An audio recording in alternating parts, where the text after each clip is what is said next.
तो हेलो मेरे प्यारे साथी, कैसे हो आप लोग। उम्मीद करता हूँ कि आप लोग स्वस्थ होंगे, मस्त होंगे और अपने आने वाले बोर्ड परीक्षा की तैयारी बेहतर तरीके से कर रहे होंगे।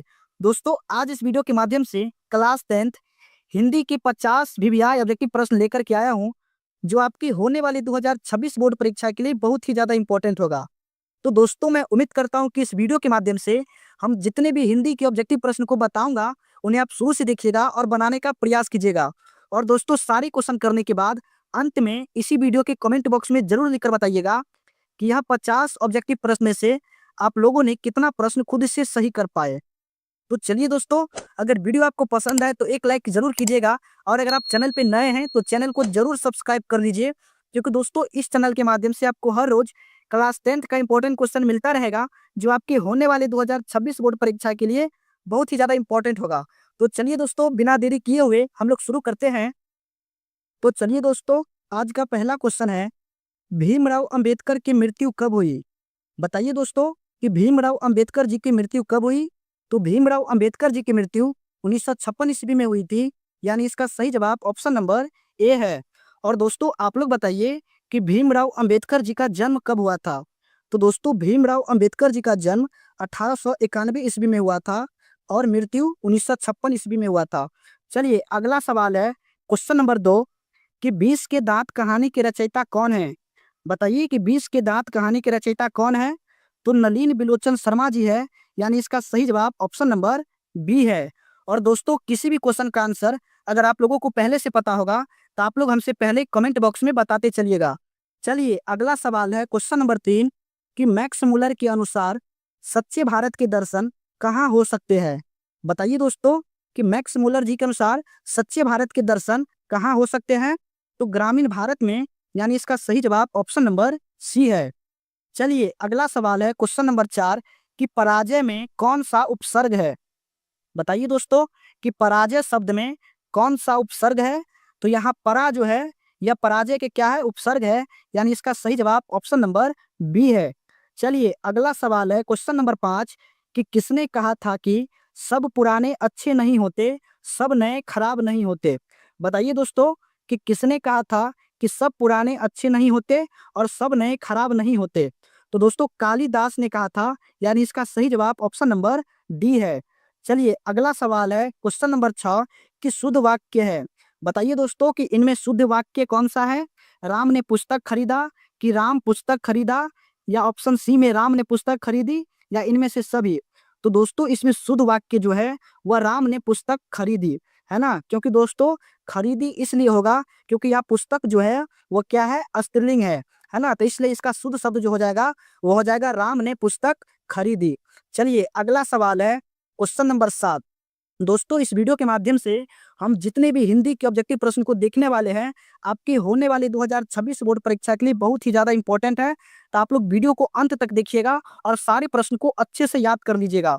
चलिए दोस्तों, अगला सवाल है, क्वेश्चन नंबर 7, कि नागरी लिपि के लेखक है। बताइए दोस्तों कि नागरी लिपि के लेखक कौन है। तो गुणाकर मूले जी है, यानी इसका सही जवाब ऑप्शन नंबर सी है। चलिए अगला सवाल है, क्वेश्चन नंबर 8, कि बहादुर का पूरा नाम है। बताइए दोस्तों कि बहादुर का पूरा नाम क्या है। तो बहादुर का पूरा नाम दिल बहादुर है, यानी इसका सही जवाब ऑप्शन नंबर बी है। दोस्तों, अगर आप लोगों को पता है आंसर तो आप लोग हमसे पहले बताते चलिएगा। अगला सवाल है, क्वेश्चन नंबर 9, कि परिमाणवाचक विशेषण है। बताइए दोस्तों कि इनमें से कौन परिमाणवाचक विशेषण है।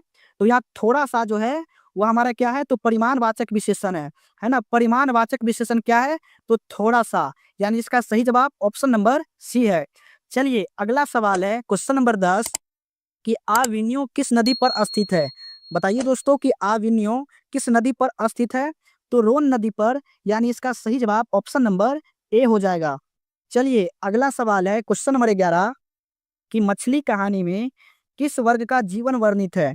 बताइए दोस्तों कि मछली जो कहानी है उसमें किस वर्ग का जीवन वर्णित किया गया है।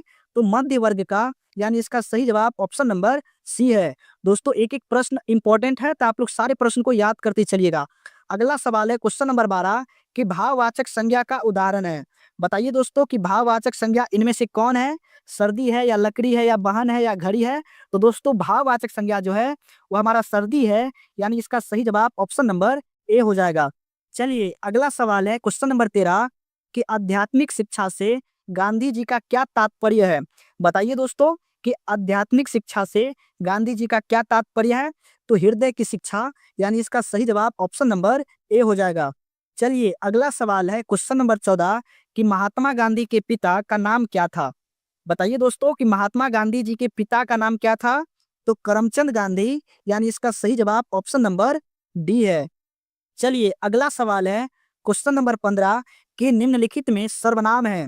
बताइए दोस्तों कि इनमें से सर्वनाम कौन सा है? तो दोस्तों सर्वनाम का अर्थ होता है जो संज्ञा के बदले आए, है ना, जो संज्ञा के बदले में प्रयुक्त होता है उससे हम लोग सर्वनाम कहते हैं। तो हमारा ऑप्शन नंबर सी हो जाएगा सर्वनाम, यानी मैं, है ना। मैं क्या है यहाँ पर? मैं जो है यह सर्वनाम है, क्योंकि दोस्तों ये संज्ञा के बदले में आया है। मैं अपना नाम नहीं ले रहा हूँ, मैं यहाँ पे संज्ञा का बोध नहीं कर रहा हूँ, यहाँ संज्ञा के बदले में सर्वनाम का प्रयोग किया गया है, यानी मैं जो हमारा है यह क्या है? सर्वनाम है। चलिए अगला सवाल है क्वेश्चन नंबर 16 कि गुरु नानक किस भक्ति धारा के कवि है?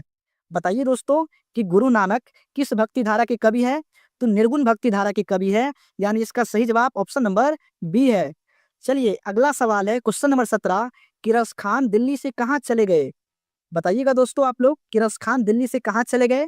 तो रस खान जो है वह दिल्ली से वज्रभूमि चले गए, यानी इसका सही जवाब ऑप्शन नंबर सी है। चलिए अगला सवाल है क्वेश्चन नंबर 18 कि शुद्ध शब्द है। बताइए दोस्तों कि इनमें से शुद्ध शब्द कौन सा है? तो बताइए कि प्रकृति का शुद्ध शब्द क्या है? दोस्तों आप लोग बताइएगा कि प्रकृति इसमें कौन सा सही लिखा हुआ है? तो ऑप्शन ए वाला प्रकृति जो है वह बिल्कुल राइट है, यानी इसका सही जवाब ऑप्शन नंबर ए हो जाएगा। चलिए अगला सवाल है क्वेश्चन नंबर 19 कि परिसर्म में कौन सा उपसर्ग है? बताइए दोस्तों कि परिसर्म में कौन उपसर्ग है? तो यहाँ ऑप्शन ए में परि जो है वह परिश्रम का क्या है? उपसर्ग है ना। दोस्तों आप लोग उपसर्ग और प्रत्यय पढ़े होंगे, है ना। परिश्रम, तो परिश्रम में जो पहले वाला होता है ना वह उपसर्ग होता है और अंतिम वाला क्या होता है? प्रत्यय होता है। तो परिश्रम में कौन उपसर्ग है? तो यहाँ परि जो है वो क्या है? उपसर्ग है। चलिए अगला सवाल है क्वेश्चन नंबर 20 कि हाथ खाली होना मुहावरे का अर्थ है। बताइए दोस्तों कि हाथ खाली होना मुहावरे का अर्थ क्या होता है? तो हाथ खाली होना का अर्थ क्या है? कि पास में पैसा न होना, है ना। अपने पास में क्या होना? पैसा नहीं होना, उसी को हम लोग क्या कहते हैं? कि हाथ खाली हो गया, है ना, हाथ खाली होना। तो हाथ खाली होना मुहावरे का अर्थ क्या है? पास में पैसा न होना। चलिए अगला सवाल है क्वेश्चन नंबर 21 कि हिरोशिमा किस देश में है? बताइएगा दोस्तों, काफी वीवीआई प्रश्न है कि हिरोशिमा किस देश में है? तो हिरोशिमा जो है वह जापान देश में है, यानी इसका सही जवाब ऑप्शन नंबर सी है। चलिए अगला सवाल है क्वेश्चन नंबर 22 कि मेरे बिना तुम प्रभु कविता का हिंदी रूपांतर किसने किया? बताइए दोस्तों कि मेरे बिना तुम प्रभु कविता का हिंदी रूपांतर किसने किया? तो धर्मवीर भारती, यानी इसका सही जवाब ऑप्शन नंबर डी है। चलिए अगला सवाल है क्वेश्चन नंबर 23 कि कुंवर नारायण कवि है। बताइए दोस्तों कि कुंवर नारायण कवि है। तो कुंवर नारायण जो कवि है वह नगर संवेदना के कवि है, यानी इसका सही जवाब ऑप्शन नंबर बी है। चलिए अगला सवाल है क्वेश्चन नंबर 24 कि मित्र शब्द का भाववाचक संज्ञा रूप है। बताइए दोस्तों कि मित्र शब्द का भाववाचक संज्ञा रूप क्या है? तो मित्रता है, मित्रता है, यानी इसका सही जवाब ऑप्शन नंबर बी है। चलिए अगला सवाल है क्वेश्चन नंबर 25 कि रस खान किस विषय में सिद्ध थे? बताइए दोस्तों कि रस खान जो है वह किस विषय में सिद्ध थे? तो सवैया छंद में, यानी इसका सही जवाब ऑप्शन नंबर ए है। तो दोस्तों इस वीडियो के माध्यम से अभी तक हम लोगों ने 25 ऑब्जेक्टिव प्रश्न को किया है। तो आप लोग बताइए कि अभी तक में आप लोग यह 25 ऑब्जेक्टिव प्रश्न में से आप लोगों ने कितना प्रश्न को सही किया? बताइए दोस्तों कि अभी तक आप लोगों ने इस 25 ऑब्जेक्टिव प्रश्न में से आप लोगों ने अभी तक कितना प्रश्न को सही किया? और दोस्तों अगर वीडियो को आप लोग लाइक नहीं किया है तो एक लाइक कर दीजिए। चलिए अगला सवाल है क्वेश्चन नंबर 26 कि अमराई का कुआं कहाँ है? बताइए दोस्तों कि अमराई का कुआं कहाँ है? शहर में कि बाजार में कि रास्ते में कि रंगपा के खेत में? तो दोस्तों अमराई का जो कुआं है वह रास्ते में है। कहाँ है? रास्ते में है, यानी इसका सही जवाब ऑप्शन नंबर सी है। चलिए अगला सवाल है क्वेश्चन नंबर 27 कि बहादुर अपने घर से क्यों भागा था? बताइए दोस्तों कि बहादुर अपने घर से क्यों भागा था? नौकरी के लिए, या पिता की फटकार के कारण, कि माँ की मार के कारण, कि घूमने के लिए? तो दोस्तों आप लोग पढ़े होंगे माँ की मार के कारण जो है ना बहादुर अपने घर से भाग गया था। चलिए अगला सवाल है क्वेश्चन नंबर 28 कि बिरजू महाराज किस शैली के नर्तक है? बताइएगा दोस्तों कि बिरजू महाराज किस शैली के नर्तक है? तो कथक है, कथक इसका क्या हो जाएगा? राइट आंसर, यानी बिरजू महाराज कथक शैली के नर्तक है।